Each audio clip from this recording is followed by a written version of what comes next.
Çfarë ndodhi në Korçë? Rruga Qafë-Ploçë-Quks ka 12 vite dhe s'duket kërkun. Çfarë ndodhi në Korçë?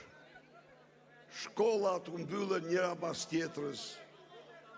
Numri studentëve ra frikshëm. Ndërmarrjet falimentuan dhe fermat falimentuan. Miq,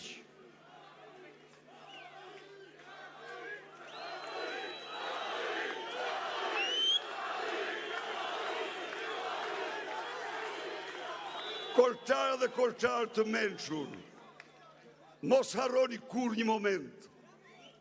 Ai që erdhi në pushtet me votë në 2013, ai krenarisht, kalonte nga një studio televizive tjetër me hekura ndorë, për të terrorizuar qytetarët e vetë.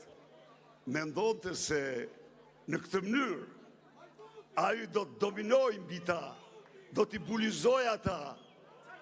Në këtë mënyrë ai tregonte në vërtet fytyrën e paarzëve të tij, të cilët kishin firmosur varje të kundërshtarëve politikë.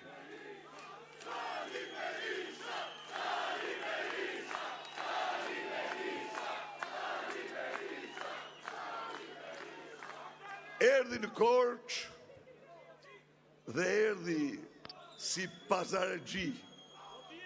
Mendoj se këtu me nikon e tij do mund të blinte një qytetar të thjeshtë të Korçës, njërin prej jush.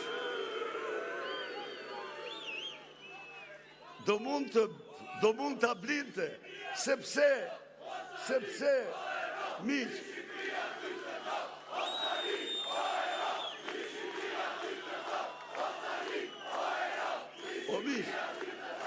do mund ta blinte, sepse nuk i duronte dot kritikat e tij, nuk duronte dot shpirtin e tij të lirë, dhe u bë gati ta blinte. Mirë po, qytetari i Korçës, cilit unë i uroj sot ditëlindjen, rastisi njëri prej jush, rastisi me karakterin tuaj, me normat tuaja morale, jo të sojt të ti, as të peleshit të ti, dhe gjithë fushata e ti u përqendruan në Korçë të ky njeri që i uroj dhe 120 vjet tjera Ilir Vrenozit.